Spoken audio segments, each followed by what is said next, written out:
Friends, Radhe Radhe सभी को। आज मैं आपके लिए एक नई कहानी लेके आई हूँ। जब कान्हा बने अपनी भक्त के देवर।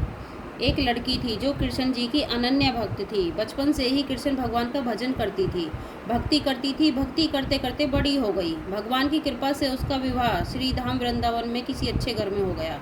विवाह होकर पहली बार वृंदावन गई, पर नई दुल्हन होने से कहीं ना जा सकी और मायके चली गई।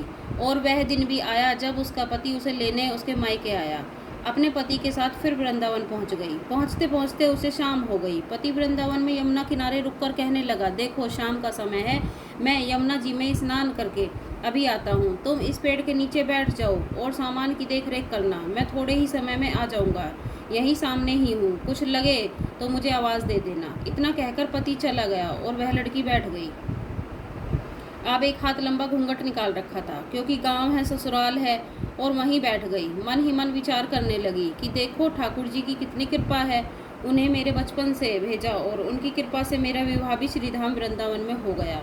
मैं इतने वर्षों से ठाकुर जी को मानती हूँ, परंतु अब तक उनसे कोई रिश्ता नहीं जोड़ा। फिर सोचती है, ठाकुर जी की उम्र क्या होगी, लगभग 16 वर्ष के होंगे। मेरे पति 20 वर्ष के हैं, उन्हें थोड़े से छोटे हैं उनसे, इसलिए मेरे पति के छोटे भाई की तरह और मेरे देवर की तरह। तो आज से ठाकुर जी मेरे देवर हुए। अब तो ठाकुर जी से नए संबंध जोड़कर बड़ी प्रसन्न हुई और मन ही मन ठाकुर जी से कहने लगी, देखो ठाकुर जी, आज से मैं तुम्हारी भाभी और तुम मेरे देवर हो गए।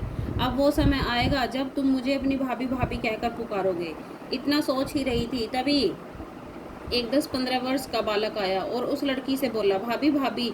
लड़की अचानक अपने भाव से बाहर आई और सोचने लगी, वृंदावन में मैं तो नहीं हूँ, ये भाभी कहकर कौन बुला रहा है।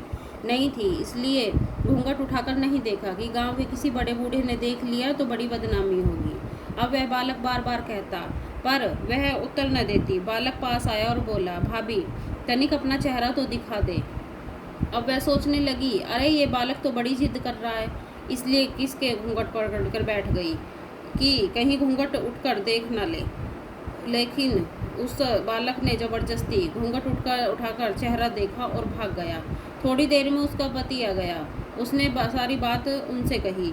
पति ने कहा, तुमने मुझे आवाज़ क्यों नहीं दी। लड़की बोली, वह तो इतने में भाग ही गया था। पति बोला, चिंता मत कर, वृंदावन बहुत बड़ा थोड़े ही है, कभी किसी गली में खेलता मिल गया तो हड्डी पसली एक कर दूंगा, फिर कभी ऐसा नहीं कर सकेगा। तुम्हें जहाँ भी दिखे मुझे ज़रूर बताना। फिर दोनों घर गए। कुछ दिन बाद उनकी सास ने अपने बेटे से कहा, बेटा देख तेरा विवाह हो गया, बहू मायके से भी आ गई, पर तुम दोनों अभी तक बाके बिहारी जी के दर्शन के लिए नहीं गए। कल जाकर बहू को दर्शन करा लाना। अब अगले दिन दोनों पति पत्नी ठाकुर जी के दर्शन के लिए मंदिर जाते हैं। मंदिर में बहुत भीड़ थी। लड़का कहने लगा, देखो तुम स्त्रियों के साथ आगे जाकर दर्शन करो, मैं भी आता हूँ। अब वह आगे गई, पर घूंघट नहीं उठाती। उसे डर लगता, कोई बड़ा बूढ़ा देखेगा तो कहेगा, नहीं बहू घूंघट के बिना घूम रही है। बहुत देर हो गई। पीछे से पति ने आकर कहा, अरे बावली, बिहारी जी सामने हैं, घूंघट काहे नए खोले। घूंघट नए खोलेगी तो दर्शन कैसे करेगी।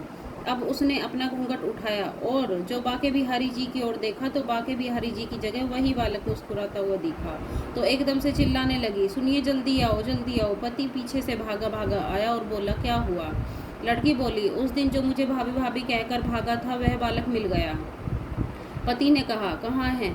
अभी मैं देखता हूँ। तो ठाकुर जी की ओर इशारा करके बोली, ये रहा, आपके सामने ही तो है। उसके पति ने जो देखा तो अवाक रह गया और बोला, तुम धन्य हो, वास्तव में तुम्हारे हृदय में सच्चा भाव ठाकुर जी के प्रति है। मैं इतने वर्षों से वृंदावन में हूँ, मुझे आज तक उन्होंने दर्शन नहीं दिए, और तेरा भाव इतना उच्च है कि बिहारी जी के तुझे दर्शन हुए। राधे राधे।